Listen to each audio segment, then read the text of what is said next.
Shalom, que Dios les bendiga en gran manera. Gracias por estar una vez más aquí con nosotros en el Ministerio Alza. Este es el tercer video que hacemos en el año 2024. Hemos hecho dos videos reaccionando a algunas posturas, enseñanzas del padre Luis Toro. Hoy continuamos reaccionando a otras enseñanzas de otros apologistas y predicadores católicos. Lo estaremos haciendo con todas las religiones o todas denominaciones dentro del cristianismo, viendo todas las mentiras que exponen sin fundamento bíblico y cómo a través de la Biblia usted lo puede confrontar, a través de la Biblia lo puede dejar en ridículo y dejarlos como mentirosos, porque es lo que son, mentirosos, algunos quizá intencionales, otros sin intención de serlo, pero mentirosos al fin, porque aquel que dice mentira es un mentiroso.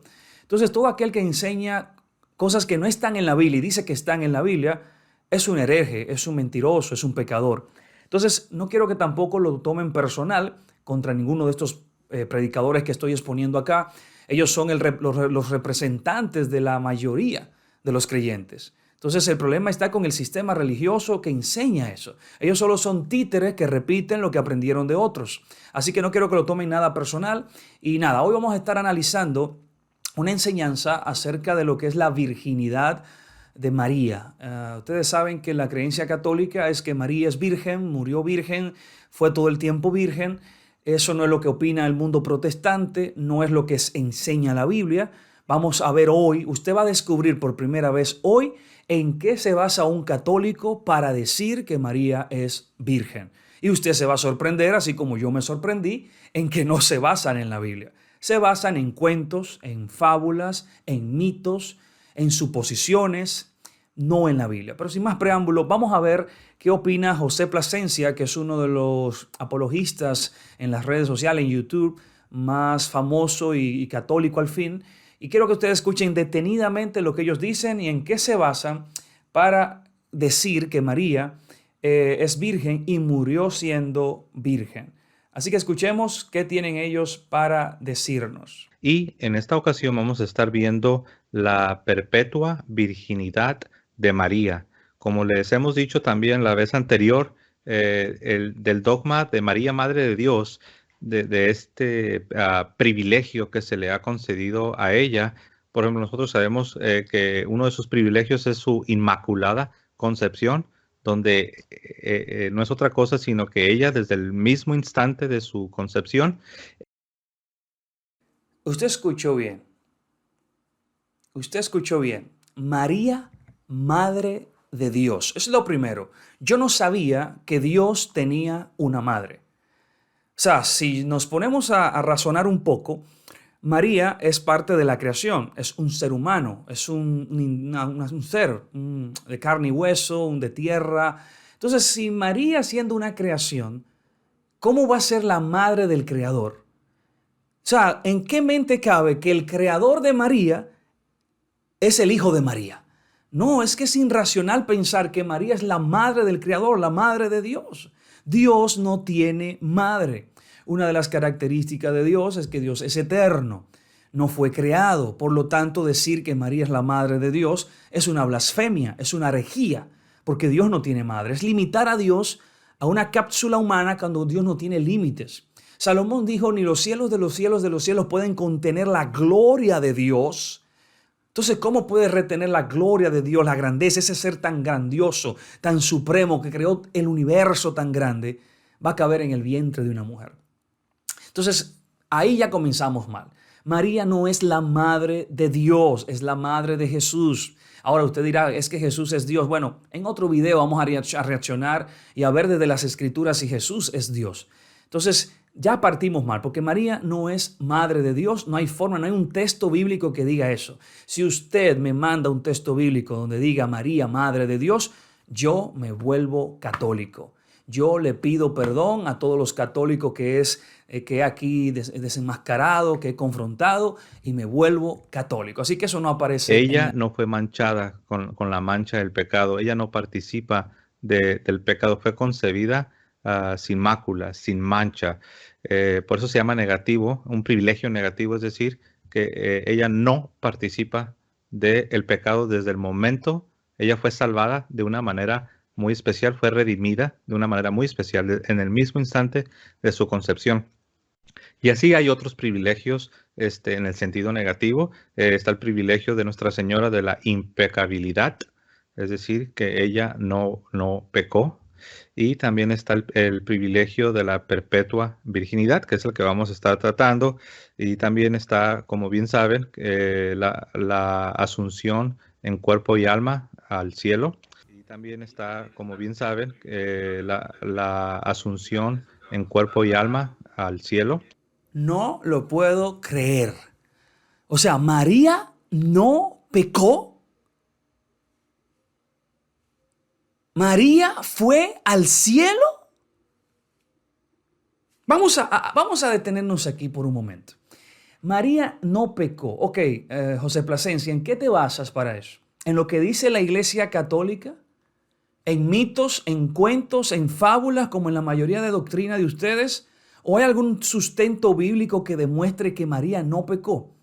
Porque lo que sí tengo claro y evidenciado, según las Escrituras, es lo que dice el libro de Romanos capítulo 3, verso 23. Dice Romanos capítulo 3, verso 23, un texto muy famoso que yo sé que ustedes conocen. Por cuanto todos pecaron y están destituidos de la gloria de Dios. Todo es todo. Todo no es algunas cosas, todo es todo. Todos han pecado, incluyendo a María, Pedro, Juan, todos los discípulos, todos los santos de la Biblia pecaron. Entonces, ¿cómo te atreves a decir que María no pecó? Y alguien yo sé que estará diciendo, bueno, ahí dice que todos pecaron, pero Cristo no pecó. Pero hay una cláusula, hay un texto bíblico que argumenta eso. Dice que no cayó en pecado, que no cometió pecado. Por lo menos hay una evidencia de que hubo un ser en la tierra, nuestro Redentor, nuestro Salvador, que Él no cometió pecado porque la Biblia lo dice. Pero para tú decir que María no cometió pecado, tiene que la Biblia decirlo. El apóstol Pedro dijo lo siguiente: si alguno habla conforme a la palabra de Dios. Si alguno va a hablar algo que sea conforme a la palabra de Dios. Si en todas las escrituras no hay un solo texto que diga que María no pecó, entonces es invento. Y no estamos para invento, no estamos para cuento. Porque también la misma Biblia dice que no nos basemos en fábula, que no andemos detrás de mitos y de cuentos, sino basado en la palabra de Dios. Así que mentira número 1, que María no pecó, cuando la Biblia dice que todos pecaron y no hay un solo texto que diga que María no pecó. Eso es lo primero. Número 2, dices que subió al cielo. O sea, ella, al igual que Yeshua, que Cristo, fue elevada al cielo, no vio muerte. María no murió, sino que subió al cielo antes de morir. Vuelvo y repito, ¿dónde está la muestra, la evidencia bíblica para esto? Porque yo puedo decir que las nubes son hipopótamos. ¿Y en qué yo me estoy basando para decir que las nubes son hipopótamos si no hay una evidencia, una prueba? Porque me dé la gana de decirlo no significa que sea verdad. El que usted quiera decirlo y usted lo crea no significa que sea verdad. Entonces, hasta que no muestres una evidencia bíblica que diga que María subió al cielo sin morir, estás hablando mentira, estás hablando sandeces. Entonces vamos a ver lo que sí dice la Biblia respecto al cielo y nosotros los seres humanos. El libro de Juan, capítulo 8, versículos 21 y 23 dice: otra vez les dijo el Señor, yo me voy, y ustedes me buscarán, pero no me encontrarán, en vuestros pecados moriréis. Decían los judíos, ¿acaso se matará a sí mismo? Que dice, a donde yo voy ustedes no pueden ir. Y les dijo, ustedes son de aquí abajo, yo soy de allá arriba. Ustedes son de este mundo, yo no soy de este mundo. El Señor está a punto de morir y Él sabe que una vez que muere y resucite se irá al cielo. Y Él está diciendo, donde yo voy, ustedes no pueden ir. ¿Por qué? Porque ustedes son de aquí abajo, yo soy de allá arriba. El ser humano no fue creado para vivir en el cielo. El ser humano no tiene entrada al reino de los cielos. El reino de los cielos, como muchos predican por ahí, no es en el cielo. Aunque es el reino de los cielos, porque es el reino que opera y gobierna allá en los cielos. Por eso el Padre nuestro dice, venga a nosotros tu reino. O sea, ese reino que gobierna allá, donde Dios es el rey, ese gobierno, ese reino, venga aquí a la tierra. Entonces, cuando vemos en Apocalipsis que Juan ve la Santa Jerusalén bajar a la tierra, es ese reinado que va a venir aquí a la tierra. Nosotros no vamos para el cielo. El reino de los cielos viene para la tierra. Entonces, el ser humano no fue creado para ir al cielo. Y seguimos leyendo. Juan capítulo 3, verso 13 dice, nadie subió al cielo sino aquel que descendió de él. Entonces, vemos aquí que ni siquiera Elías, como muchos dicen que fue llevado al cielo, el Señor dice, nadie ha ido al cielo. Nadie puede ir allá. Ningún ser humano puede ir allá. Y María fue un ser humano como usted y como yo, de carne y hueso y sangre. Entonces, ¿de dónde sacan todas estas mentiras? ¿Dónde está la muestra? Por lo menos la Biblia dice que Cristo, después que resucitó, fue llevado al cielo. Pero ¿y dónde dice que María fue llevada al cielo? Vuelvo y repito, y lo vamos a ver durante todo este video. Todo el argumento que utiliza el católico para creer lo que cree son mitos, cuentos de camino y nada que tiene que ver con la Biblia. Cosas creadas por hombres, doctrinas creadas por hombres sin fundamento bíblico. Vamos a ver qué más también plantean estos personajes que tenemos aquí con nosotros hoy en el canal, pero ya vemos que María sí pecó y también hemos visto que María no fue al cielo. La virginidad de María es antes, durante y después del nacimiento de su divino Hijo. Estas tres afirmaciones, también se les llama tres tesis, tres afirmaciones, son de fide. ¿Qué significa de fide? Que los creyentes deben abrazarlas. Aquí caemos en lo mismo, pero por lo menos ya comenzamos a entrar en materia. La perpetua virginidad de María. Es decir, que María siempre fue virgen. Bueno, sí creemos, yo comparto esta creencia de que al momento de embarazarse era virgen, era una virgen. Los evangelios relatan que todavía no se había casado con José, ahí estamos claros, pero ya después que se casa con José y después que da a luz a su hijo, ¿cómo puede seguir siendo virgen? Él mismo confiesa que es algo incomprensible, es algo que no se puede entender, lógico. Todo lo que no está claro en las escrituras, todo lo que no está ahí en la letra de las escrituras, no lo vas a entender. Porque vas a tener que imaginarlo, vas a tener que buscar una creatividad, vas a tener que buscar cuentos de afuera. Pero lo que está en la Biblia está claro. Lo que está en la Biblia está evidenciado. Entonces, ¿de dónde sacamos esto de que María fue perpetuamente virgen? Vamos a ver cuáles son los argumentos que ellos presentan, porque solamente han planteado que María es perpetuamente obligados virgen. A creerlas porque vienen del mismo depósito divino, del mismo depósito de la fe. Son verdades de origen divino. ¿Cuáles afirmaciones? ¿Cuáles tesis? Que ella es virgen antes del nacimiento, durante el nacimiento y después del nacimiento de su divino Hijo. Son artículos de fe, es decir, verdades esenciales de la fe cristiana y que por lo tanto, si son rechazadas, constituye herejía. El rechazo de estas verdades que pertenecen al depósito de la fe constituye herejía. Y por eso es muy importante que podamos comprender para que podamos nosotros creer lo que la Santa Iglesia nos enseña. Ok, lo que la Santa Iglesia enseña, no lo que la Biblia enseña. Qué bueno que él mismo resalta eso. Esto es lo que la Santa Iglesia Católica enseña, no la Biblia. Yo lo que me preocupa, y creo que este fue el motivo de hacer este video, es porque ellos están condenándolo a usted. Lo están condenando a usted, a su familia y a mí, si no creemos que María murió siendo virgen. Bueno, no murió, que no fue llevada al cielo virgen. Si no creemos en la perpetua virginidad de María, de que nunca tuvo relaciones, de que nunca tuvo más hijos, de que parió por la vagina a un niño y que siguió siendo virgen después de parir al niño, si no creemos eso, somos unos herejes. Nos vamos a condenar en el infierno. Entonces usted, como usted se está perdiendo, como yo me voy a perder por no creer en esa creencia católica, dice ahí, él lo dijo bien claro, lo que dice la iglesia, no lo que dice la Biblia. Si usted no cree lo que dice la iglesia, aunque no aparezca en la Biblia, usted se va para el infierno, lo dice ese señor, José Plasencia. Entonces, como esto es un tema de vida o muerte, de salvación y perdición, porque su salvación y la mía están en juego, es necesario prestar atención, prestar oído y ver qué es lo que ellos dicen, porque tenemos que convertirnos hoy en católicos. Si ellos tienen la razón, y eso es lo que la Biblia enseña, tenemos que volvernos católicos. Todo este recorrido yo no he visto una sola cita bíblica, estoy esperando la primera, porque todo lo que ellos creen se basan en lo que la iglesia dice. Vamos a ver si por ahí viene la primera cita bíblica, porque la estamos esperando. Vamos a ver qué dice ahora el compañero de José Plasencia. Ahora vamos a desglosar estos 3 puntos como mencionabas. Antes del parto, porque quedó embarazada sin concurso de varón, no tuvo relaciones con ningún varón para tener al Hijo de Dios.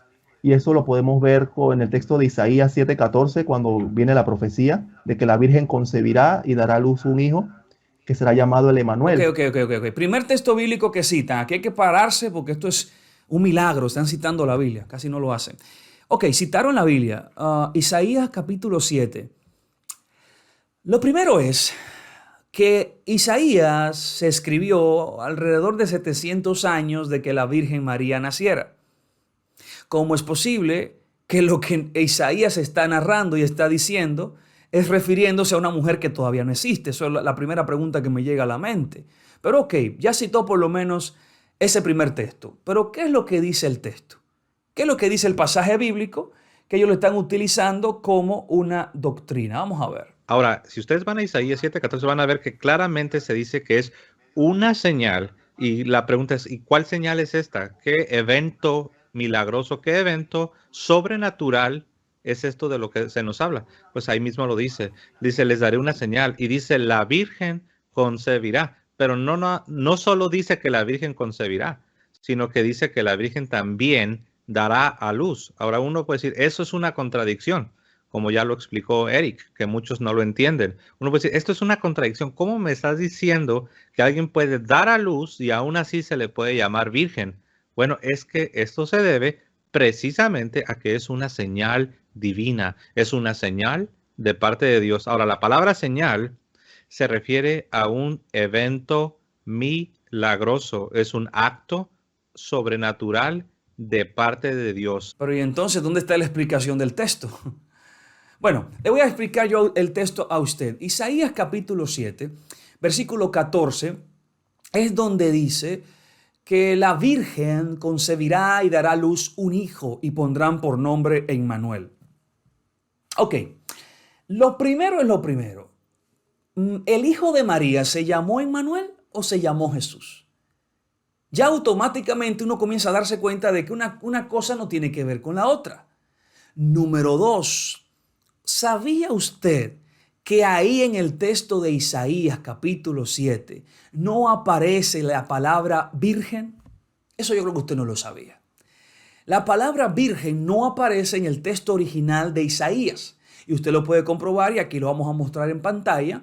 Como le hemos enseñado en otras ocasiones, usted pone en Google Biblia Interlineal Hebrea, le va a aparecer esto que vemos en pantalla. Usted va a bajar en libros, pone el libro de Isaías capítulo 7, verso 14.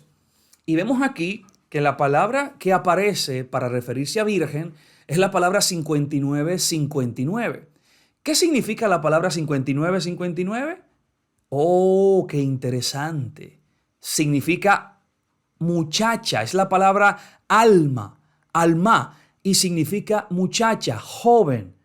Cuando la Biblia va a referirse a virgen, a una muchacha virgen, no utiliza el término alma, sino que utiliza otro término que es el que vemos en Levíticos capítulo 21. Vamos a verlo aquí, capítulo 21 de Levítico, y el término que utiliza para virgen es la palabra 1331 del diccionario bíblico Strong, que es betulín, que significa virgen o virginidad. Entonces vemos que cuando la Biblia se va a referir a una virgen, usa el término betulín. Pero cuando se va a referir a una muchacha joven que no es virgen, significa alma, la palabra 59:59. Entonces vemos aquí que Isaías no está diciendo una virgen concebirá y dará a luz un hijo, sino que la joven, la muchacha, dará a luz un hijo. ¿Cuál muchacha? Si María no existía todavía. Vamos ahora a leer un poquito el contexto, porque algo que suele hacer la mayoría de los falsos maestros es tomar un texto fuera del contexto, inventar una doctrina sacando algo fuera de contexto y poniendo el texto a decir lo que ellos quieren. Vamos a presentar aquí en pantalla el contexto de Isaías capítulo 7. Vamos a ver esto, adelante. Como podemos ver, el capítulo 7, versículo 3, dice así: entonces dijo el Señor a Isaías, sal ahora al encuentro de Acaz, tú. Oye, ¿a quién le están diciendo estas palabras? Estas palabras son para Acaz. O sea que lo que el Señor va a decir a continuación es una palabra específica para alguien específico, el rey Acaz. Seguimos leyendo. Al extremo del acueducto, del estanque de arriba, en el camino de la heredad del lavador, y dile, guarda y repósate, no temas, ni se turbe tu corazón a causa de estos dos cabos de tizón que humean, porque el ardor de la ira de Resín y de Siria y del hijo de Remalías. Vemos aquí que hay un mensaje hacia el rey Acaz. No temas, reposa, estate tranquilo, no te dejes llevar por la ira de estos dos pequeñitos, de estos dos insignificantes. Estate tranquilo, lo que le está diciendo el Señor. Verso 10 del mismo capítulo 7 dice: habló también el Señor a Acaz diciendo, pide para ti señal de Dios, demandándola ya sea abajo o en lo profundo o arriba en lo alto. Y respondió Acaz, no pediré señal ni tentaré al Señor. Aquí es donde llega ahora la frase, entonces el Señor mismo dará una señal. Pero ¿cuál es el contexto? Hay unos enemigos de Acaz que se han unido para hacerle la guerra. Acaz está asustado porque son más grandes que él, lo van a destruir. Y Dios le dice, relájate, descansa, tranquilo, no le tengas miedo a esos dos pinchones. Yo estoy contigo. Pídeme una señal para que tú veas que yo estoy contigo y que te voy a dar la victoria sobre esos dos enemigos tuyos. Acaz no quiere tentar a Dios, le dice, no te voy a pedir ninguna señal. Entonces ahí es donde viene el texto mal utilizado por los católicos para decir algo que la Biblia no dice. El versículo 14 dice, por lo tanto, como él no pidió señal, el Señor mismo os dará señal. He aquí que la Virgen concebirá y dará a luz un hijo y llamará su nombre Emmanuel. Comerá mantequilla y miel hasta que sepa desechar lo malo y escoger lo bueno, porque antes, ojo aquí, porque antes que el niño sepa desechar lo malo y escoger lo bueno, la tierra de los dos reyes que tú temes será abandonada. Vemos que la señal que se está dando es para ese mismo instante, para esa misma época. Le está diciendo acá, mira, la joven, posiblemente su esposa, va a quedar embarazada y va a tener un hijo y le vas a poner por nombre Emmanuel. Y antes que ese niño aprenda a desechar lo malo y lo bueno, esos dos reyes que tú le tienes miedo no van a existir. Yo le pregunto, si usted lee la historia completa en los capítulos siguientes, ¿derrotó Dios los dos reyes? Sí. ¿Nació un niño que se llamó Emmanuel? Sí. Entonces la señal era para esa época y se cumplió en esa época, no con una virgen. O si no, vamos a obviar todo lo que dije. Obviemos todo lo que dije. No existe lo que dije. Basémonos en la cultura católica, el pensamiento católico. Esa joven que existió ahí en el libro, lo vamos a ver porque en el capítulo siguiente habla y menciona al niño que se llama Emmanuel. Si esa joven realmente era una virgen, entonces significa que aparte de la Virgen María, debemos venerar a esta otra virgen, porque recibió una concepción milagrosa, inmaculada. Porque esta joven dice que estaba en los tiempos de Acab, siendo virgen, quedó embarazada y dio a luz y siguió siendo virgen. Según el razonamiento de ustedes y según la interpretación de ustedes del pasaje, esa joven también es virgen y quedó siendo virgen perpetuamente. Entonces, en vez de adorar a María, adoremos a la primera virgen que existe, que es la que aparece en el libro de Isaías. Entonces, ¿ven cómo es peligroso pensar como ustedes piensan, razonar e interpretar como ustedes interpretan? Porque de la manera en que ustedes interpretan, tenemos que entonces tener dos vírgenes. Esta de Isaías, que fue inmaculada también, y fue antes que María, o sea que tiene mayor prioridad que María. Entonces, no pensemos así, hermano. Entonces vemos este texto que nos muestra claramente que la señal era para el tiempo de Isaías. Antes de Isaías morir, vio cumplida esta profecía. Y el capítulo 8 menciona a un personaje que se llama Emmanuel, que ya existía. Dice, y pasando, capítulo 8, verso 8, y pasando hasta Judá inundará y pasará adelante. Llegará hasta la garganta y extendiendo sus alas llenará anchura de tu tierra, oh Emmanuel. Entonces vemos aquí que el capítulo 7 dice que vendrá un personaje llamado Emmanuel y ya en el capítulo 8 están mencionando a Emmanuel. Entonces no se dejen engañar, aprenda a utilizar la Biblia, aprenda estos textos bíblicos para que no se dejen manipular y pueda confrontar a todo el que le venga con mentira. Continuemos porque corté al muchacho, él está hablando ahora de un parto milagroso y no sé qué cuántas cosas. Vamos a escuchar qué es lo que dice. Ahora la parte crucial del el medio del asunto es durante el parto, que muchos no aceptan cómo es posible que una mujer siga siendo virgen durante el parto. Significa que el parto de la virgen fue un parto milagroso, que no menoscabó su integridad virginal física. Y muchos me pueden decir, ¿cómo sucedió esto? ¿Cómo puede ser esto? Una explicación para esto, según los expertos, es que Jesús, al ser Dios, anticipó en el parto el don de la sutilidad. Repito, Jesús, al ser Dios, anticipó en el parto el don de la sutilidad. ¿Qué significa eso? Que es algo propio de los cuerpos resucitados. Ese que tuvo él después de la Pascua, el que tiene ahora María, el que tendremos todos nosotros si estamos en el cielo, ¿no? Y me preguntan, ¿esto se puede sustentar en la Biblia? Ya pueden comenzar alguien a decir, ¿eso cómo puede sustentarse? ¿Eso tendrá algún sustento? Por supuesto que sí. Este don consiste en la capacidad de atravesar otro cuerpo sin lesionarlo ni lesionarse. Y tenemos muchos ejemplos cuando Jesús resucitó. En los evangelios, cuando atraviesa las puertas donde se encontraban reunidos los discípulos por temor a los judíos. Eso está en Juan 20:19 y Marcos 16:14. No lo puedo creer, no lo puedo creer.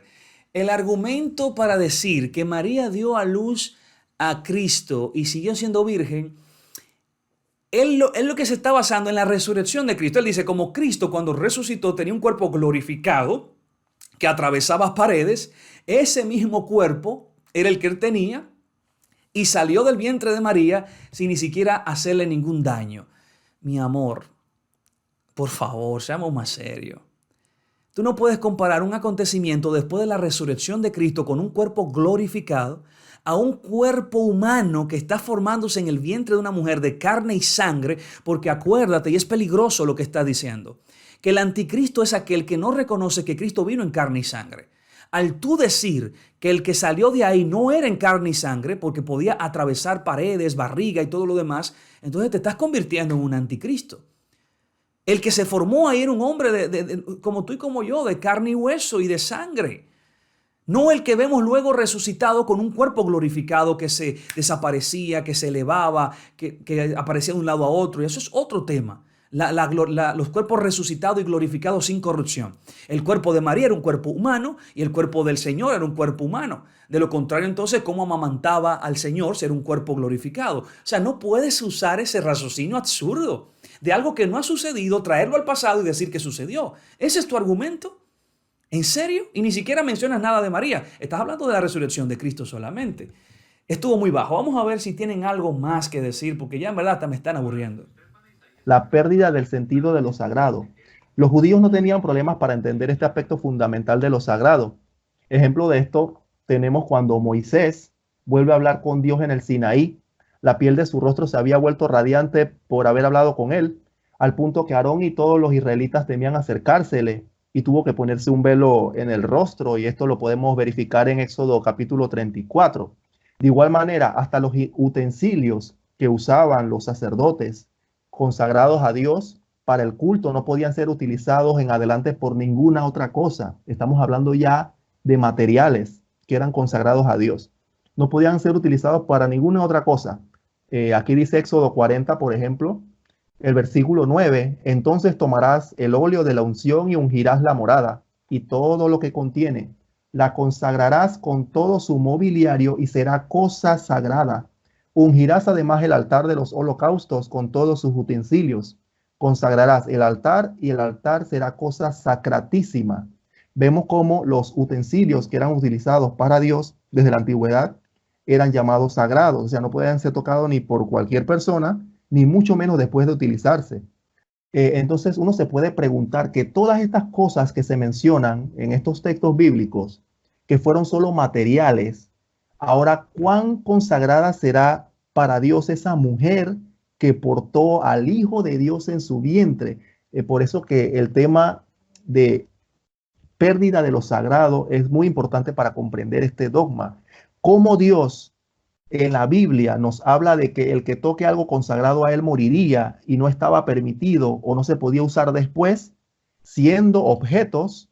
Ahora María, que dio a luz al Emanuel, a esa sí la pueden tocar. Eso no cabe en la cabeza si uno piensa con una lógica común, por decirlo así como le gusta decir a uno. por lógica, si Dios usaba utensilios y no se podían utilizar y estaban consagrados, por lógica, voy a hablar así porque me gusta hablar así, por lógica, esa mujer que parió al Emanuel, que es aún más sagrado porque contuvo 9 meses a Dios en su vientre, ahora sí da la casualidad que ella es menos sagrada y ella sí la pueden tocar cuando a un utensilio no. Al arca no lo podían tocar, pero a ella sí. A un utensilio del altar sí no lo podían tocar, pero a María sí. Entonces no lleva una coherencia de lo que habla las Sagradas Escrituras con respecto a ese tema.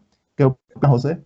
Ah, pero ¿cómo es que María siguió siendo virgen si era esposa de José y eso y una pareja no tiene nada de malo que no hagan nada como pareja en matrimonio, si eso lo valida Dios, pero no sé qué parte no entienden de que lo sagrado es lo sagrado y que esa mujer parió a Dios.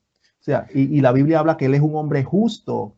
A decir que un hombre justo es un conocedor de la ley. Y al ser conocedor de la ley, al ser un buen judío justo, él estaba anuente de que lo sagrado para Dios no se podía tocar. Entonces, ¿cómo cabe de que José pueda ser como ahora con una mente, por decirlo así, pervertida o muy carnal de querer tener relaciones con la Virgen María cuando esa mujer va a dar a luz al Emanuel? Y no solo eso, se le aparecen ángeles para advertirle de que esa mujer está dando a luz al Hijo de Dios. O sea, todos estos conceptos. Un día me puse a pensar que si a mí se me aparece un ángel y yo hubiera tenido a mi esposa para ese tiempo y se me aparece un ángel y me dice que el que va a dar a luz ahí es al Dios con nosotros, ténganlo por seguro que yo como conocedor de la ley, si el arca lo tocaba y me moría, yo a esa mujer no la toco, pero ni con el soplido, así, por decirlo así, de una forma coherente, ¿no? Pues entonces no sé por qué algunos hermanos piensan de que José pudo haber tocado a María, siendo la palabra que dice que es un hombre justo. Y al ser hombre justo, como te mencionaba, él conocía la ley y todo lo consagrado y lo sagrado a Dios no se podía tocar. Oh, Dios mío. Oye, el argumento que utiliza este caballero, que la razón por la cual María también es virgen es porque nosotros somos unos perversos, que no tenemos valores, no tenemos principios y nos atrevemos a decir que cómo es posible que una pareja no pueda tener relaciones. El argumento que él usa es que como María fue consagrada, que como María fue apartada para un propósito divino, ya no podía ser tocada por un hombre. Él muestra cómo los utensilios, una vez que lo consagraban, ya no podían tocarlo, utilizarlo por otras cosas, que el tabernáculo fue consagrado. Entonces, cuánto más María, que fue consagrada para tener al Hijo de Dios, no podía ser tocada. Caballero, una cosa no tiene que ver con la otra. Usted está diciendo entonces que tener relaciones sexuales es profanar, tener relaciones sexuales es un pecado. Se está blasfemando con eso, se está insultando a alguien con tener sexo. ¿Está usted en contra de eso cuando es la voluntad de Dios? Ahora, decir que porque alguien fue consagrado no puede tener relaciones sexuales no tiene ningún sustento ni base bíblica. Quiero demostrárselo ahora mismo. Levítico capítulo 8, para que usted vea, versículo 12, dice que Aarón y sus hijos fueron consagrados como sacerdotes, fueron ungidos y consagrados como sacerdotes. Es decir, que al igual que María, Aarón y el sacerdocio de Aarón estaban consagrados, eran algo santo, apartado, ni podían salir del templo. Ahora mire lo que dice a continuación, capítulo 21 de Levítico, verso 12 al 15. Ni saldrá del santuario, ni profanará el santuario de su Dios, porque la consagración por el aceite de la unción de su Dios está sobre él. Dice, tomará por esposa a una mujer virgen. No tomará viuda, ni repudiada, ni infame, ni ramera, sino también de su pueblo, una virgen por mujer, para que no profane su descendencia en su pueblo. Entonces, fíjate que a este hombre consagrado, apartado, santo, íntegro, que ni se le permitía salir del templo, se le dice, búscate una mujer y ten descendencia. Eso es bueno, pero búscate una mujer virgen, limpia, para que te mantengas en santidad. Entonces vemos que podía tener relaciones sexuales y no perdía la consagración. Entonces el hecho de que María haya tenido relaciones sexuales con su esposo José no le quitaba consagración, no la hacía menos, no la convertía en una pecadora por eso. Entonces, ¿por qué usar este argumento de que hoy en día ya se ha perdido los valores, la moral, el valor por lo sagrado? Una cosa no tiene que ver con otra. Así que por favor seamos más serios y utilicemos argumentos bíblicos, no razonamientos absurdos. Y como él mismo decía, la lógica, que le gusta usar la lógica, dice en un momento, no estamos para lógica, estamos para hablar con la palabra de Dios. Vamos a ver por último qué más dice. Que si alguno no confiesa de conformidad con los santos padres que la Santa Madre de Dios y siempre Virgen e Inmaculada María, propiamente y según verdad, concibió del Espíritu Santo sin cooperación viril al mismo Verbo de Dios, que antes de todos los siglos nació de Dios Padre e incorruptiblemente le engendró, permaneciendo indisoluble su virginidad, incluso después del parto, sea condenado. Oigan esta última parte que definió el concilio, que el que no crea que María, permaneciendo indisoluble su virginidad, incluso después del parto, sea condenado. O sea que son palabras muy fuertes que declaró el concilio. Ahora nuevamente nos dice que si usted no acepta la creencia falsa, errónea y sin argumento bíblico de que María es virgen, usted se va para el infierno, está condenado por usted no creer los disparates, los mitos, los cuentos, los embustes que se inventa Roma. Seamos más serios, no se dejen engañar, mediten esto que hemos analizado hoy y será hasta la próxima entrega del Ministerio Alsa. Hoy aquí queda evidenciado que no tienen argumentos bíblicos los católicos para hablar. Vamos a ver cuáles otros temas creen y por qué lo creen, pero la mayoría son sin argumentos bíblicos. Será hasta una próxima entrega del Ministerio Alsa. Shalom, Dios me le guarde, Dios me le bendiga. Bye bye.